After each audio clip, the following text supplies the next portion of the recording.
Bienvenidos a esta nueva inversión en nuestros materiales. Hoy vamos a explorar una figura histórica quizá no tan famosa, pero con una visión que, la verdad, resulta muy actual. El Papa Pascual I. Pascual I, sí. Estamos a principios del siglo IX, un momento, bastante complicado. El poder del Imperio Carolingio creciendo, las relaciones con Roma, digamos, tensas. Sí, muy tensas. Y justo ahí, en medio de todo esto, Pascual I hace algo inesperado. En vez de centrarse solo en la política dura, en la confrontación, elige otro camino, casi radical, diría yo. El de la belleza. Exacto, el camino de la belleza. Es una lección fascinante, ¿eh? Sobre todo si piensas en el contexto. Roma no estaba, ni mucho menos, en su pico de poder político frente al imperio de Carlomagno y sus herederos. Claro. Así que esta apuesta tan fuerte por restaurar basílicas, por encargar mosaicos espectaculares, por cuidar la liturgia, pues no era solo una cuestión estética. No. Era en sí misma una declaración muy potente, una manera de afirmar la autoridad espiritual, la herencia única de Roma, pero con un lenguaje que iba más allá de lo terrenal. Fue, una jugada audaz. Pues precisamente esa audacia es lo que queremos explorar hoy. Nos basamos en un anexo histórico-teológico que analiza lo que denomina la teología de la belleza de Pascual I. Un concepto muy interesante. Nuestra idea es profundizar en cómo este papa usó el arte, la luz, el ritual, no como simple adorno, sino como herramientas teológicas cargadas de sentido. Para evangelizar, sí, pero también para inspirar, para fortalecer la fe y, en cierto modo, para responder a la discordia con esplendor. A ver cómo la belleza se convirtió en su argumento principal. Un argumento que, ojo, tenía raíces muy profundas en la tradición cristiana. Él supo revitalizarlo y ponerlo en primer plano de una forma muy suya. Empecemos por ahí, por la idea central. La belleza como vía hacia Dios. Para Pascual I, lo que vemos, la hermosura de una iglesia, de un mosaico, no era el final del camino. No, claro. Era un eco, un reflejo del bien supremo, de la belleza invisible de Dios. Y esta idea, no se la inventó él. Para nada. Ya estaba en los padres de la Iglesia, ¿verdad? San Agustín, San Basilio. Efectivamente, es una corriente que viene de muy atrás. San Agustín, por ejemplo, en las Confesiones, esa obra increíble del siglo V, cuenta cómo preguntaba a la tierra, al mar, ¿sois vosotros mi Dios? Y le respondían, no, pero Él nos hizo. ¡Qué bueno! Es la misma dinámica. La belleza de lo creado te señala al Creador. Lo que hace Pascualino es coger esta idea, muy platónica pero cristianizada, y aplicarla a lo grande, de forma sistemática, en su programa de renovación en Roma. El arte sacro se convierte deliberadamente en un puente. Un puente para el alma.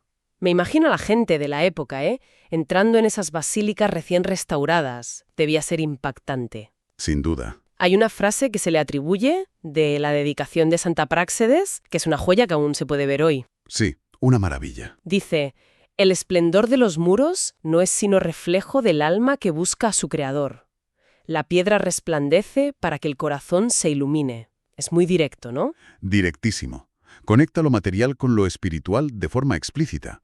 La piedra, el oro, los colores, no están ahí solo para mirar, sino para provocar algo dentro. Una reacción. Para elevar la mente, el corazón. Justo. La función del arte es anagógica. De elevación, guiar de lo visible a lo invisible, de lo temporal a lo eterno.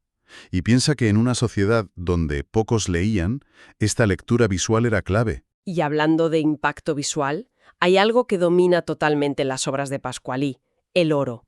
El uso masivo de oro en los mosaicos. Sí, es verdad. Pienso en Santa Práxedes, claro, pero también Santa Cecilia en Trastevere, Santa María Indómnica. Ese fondo dorado está por todas partes. Es casi su firma. Totalmente. Y uno podría pensar, pues para mostrar riqueza, poder, pero la fuente insiste en que hay mucho más detrás. Muchísimo más. Aquí entramos de lleno en la teología de la luz. El oro, en esta tradición que sí tiene influencias bizantinas, pero Pascual le da un toque romano, no representa la riqueza material. ¿Entonces qué es? Simboliza la luz divina, la luz increada, la doxa que dicen en griego, la gloria, el resplandor de Dios. Es la luz de la transfiguración, la luz de la Jerusalén celestial del Apocalipsis, una luz que no es de este mundo. O sea que usar oro era como intentar materializar, hacer visible esa luz sobrenatural dentro de la iglesia. Exactamente. Es una teofanía visual, una manifestación de lo divino a través del arte. San Gregorio de Nisa, uno de esos padres que decíamos, tiene una imagen preciosa. La luz es el primer vestido del Creador. Quien la contempla con pureza participa de su belleza. Qué bonito. Pascual I parece que se tomó esto muy en serio. Quería que al entrar en estas basílicas los fieles no solo vieran escenas sagradas, sino que se sintieran, inmersos en esa luz divina, que tuvieran un anticipo del cielo. Como ventanas abiertas al cielo, dice la fuente. Es una idea muy potente. Imagina la liturgia, la misa, bajo esos ábsides dorados, con Cristo en majestad. La experiencia tenía que ser sobrecogedora. Ese era el objetivo, claro. Crear espacios donde la liturgia no fuera un mero ritual, sino una epifanía, una experiencia real, casi tangible, de la presencia divina y de la gloria futura. Los mosaicos no son solo decoración, son parte integral de la acción litúrgica, son la escenografía de ese drama sagrado que conecta el tiempo con la eternidad, y el oro ayuda a crear esa atmósfera de trascendencia. Esto conecta directamente con otro punto clave.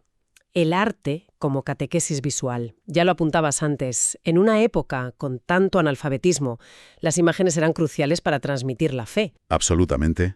Las paredes hablaban, literalmente. Verán, la Biblia de los pobres. La Biblia de todos, en realidad.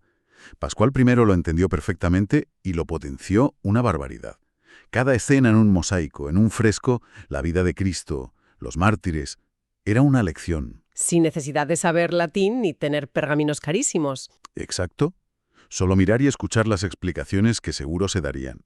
Oye, ¿y esta apuesta tan fuerte por las imágenes no generaba alguna controversia? ¿Veníamos de líos con la iconoclasia en Oriente? Buena pregunta. De hecho, la justificación teológica para usar imágenes era relativamente reciente en Occidente. El Segundo Concilio de Nicea del 787, o sea, pocas décadas antes de Pascual I, había definido con uñas y dientes la legitimidad y la veneración de los íconos, frente a los iconoclastas, los que querían destruirlos. Ajá. Y ese concilio estableció un principio fundamental, que Pascual I aplicó con total convicción. ¿Cuál era ese principio? Básicamente que la honra tributada a la imagen pasa al prototipo. Es decir, cuando veneras una imagen de Cristo o de un santo, no adoras la madera o el pigmento, eso sería idolatría, claro, sino que tu veneración va a la persona representada. Entiendo. La imagen es un vehículo, una ventana hacia aquel que representa. Vale, así que Pascual I se apoyaba en esta doctrina del concilio para justificar toda esa inversión en arte sacro. Justo. Y lo hizo con una visión pastoral muy clara. Para él, las imágenes eran un testimonio potentísimo de la encarnación, el corazón de la fe cristiana. Dios invisible se hizo visible en Jesús. Claro. Por lo tanto, la materia, la piedra, el oro, los colores, podía y debía usarse para representar y comunicar esa realidad divina hecha carne. Hay una frase atribuida a él que lo resume genial. La imagen enseña a ver con los ojos del alma lo que la carne no alcanza a comprender. Qué bueno. El arte como herramienta pedagógica y espiritual de primer orden. Una liturgia visual que instruye y a la vez conmueve. Y si el arte era una liturgia visual, la liturgia en sí misma, la celebración, fue otro pilar para Pascualino. No solo edificios bonitos, sino que lo de dentro también fuera hermoso y significativo. Fundamental. Para Pasquali, la liturgia era el acto central de la vida cristiana, el momento cumbre del encuentro con Dios. Por eso puso tanto empeño en restaurar la dignidad, la solemnidad del culto romano. Quería que todo respirara orden, armonía. Eso es, cada gesto, cada palabra, cada canto, la disposición del clero, los ornamentos, todo debía reflejar la belleza del cielo. No buscaba tanto innovar, sino recuperar la gravitas, la seriedad y la profundidad de la tradición litúrgica de Roma. La fuente habla de la liturgia como una escuela de belleza interior. ¿Cómo funciona eso? ¿Cómo un ritual externo educa por dentro? Funciona como una pedagogía espiritual. Piénsalo. La solemnidad de los ritos, la majestuosidad de los cantos, la propia arquitectura, enseñan al alma la grandeza de Dios y la reverencia que merece. ¿Y por otro lado? Por otro lado, los silencios en la liturgia, o gestos como arrodillarse, educan en la humildad, en reconocer tu pequeñez ante lo divino. La belleza externa del culto busca cultivar una belleza interior que se corresponda. La pureza, la fe sincera, la devoción. O sea, la forma de celebrar buscaba activamente moldear el carácter y la fe de la gente, no ser solo un ritual repetitivo. Es una visión muy integral. Me recuerda un poco a la regla de San Benito, más o menos de la misma época, que ponía tanto énfasis en el Opus Dei, la obra de Dios, como centro de la vida monástica. Hay una conexión clara, sí. Esa valoración del culto bien hecho como algo que te transforma. Pasquali I parece aplicar esa idea a toda la Iglesia de Roma. Hay otra cita suya que lo ilustra bien. La oración bella no es la que encanta al oído, sino la que transforma el corazón.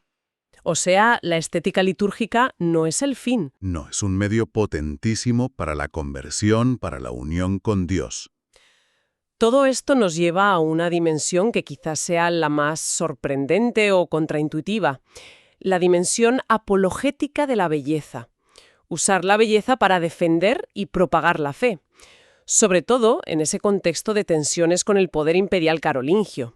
Aquí es donde la estrategia de Pascual I se revela especialmente audaz y, en cierto modo, profética. Parece intuir algo que teólogos mucho después, como Hans Urs von Balthasar, un pensador católico suizo del siglo XX muy importante, que exploró justo la conexión entre belleza, verdad y bondad, desarrollarían a fondo. ¿Y qué es eso que intuye? Pues que la belleza no es un mero adorno de la verdad, es uno de sus rostros esenciales, es el esplendor de la verdad. ¿Y cómo se traduce eso en la práctica de Pascual I?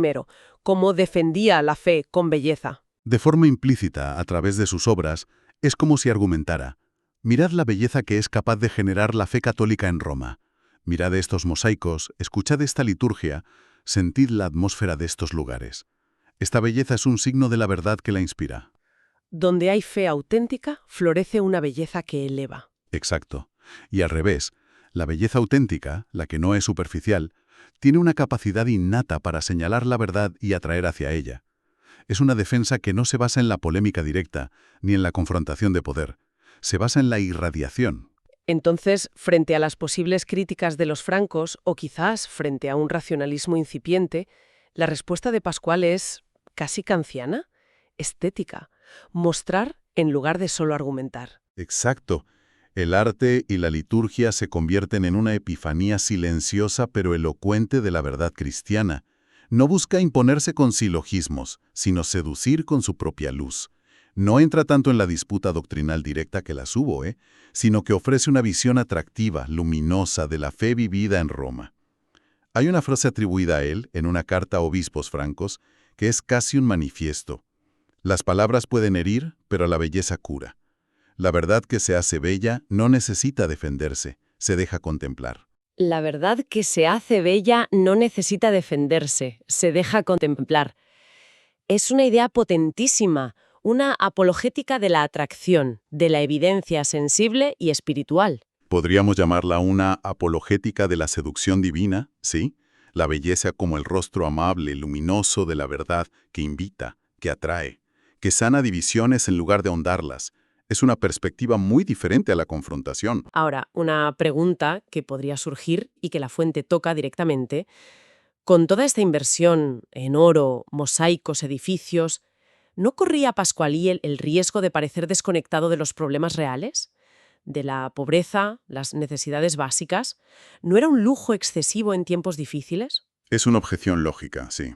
Y por eso es tan importante el último punto que analiza nuestra fuente. La conexión inseparable en Pasqualí entre belleza y caridad. No eran dos mundos aparte. Eran dos caras de la misma moneda. Justo. Las crónicas de la época, como el Liber Pontificalis, esa colección de biografías papales, son claras. Las mismas manos que impulsaban estas obras de arte costosísimas eran las que organizaban, de forma meticulosa, la asistencia a los más necesitados. Huérfanos, viudas, enfermos, peregrinos. O sea que no era o arte o caridad, sino arte y caridad. Como expresiones de la misma fe. Precisamente, es una visión integral que hoy quizá nos cuesta entender. Tendemos a separar más las cosas. Para Pasqualí, una belleza solo estética, separada del amor al prójimo, sería un cascarón vacío, un formalismo frío. Claro.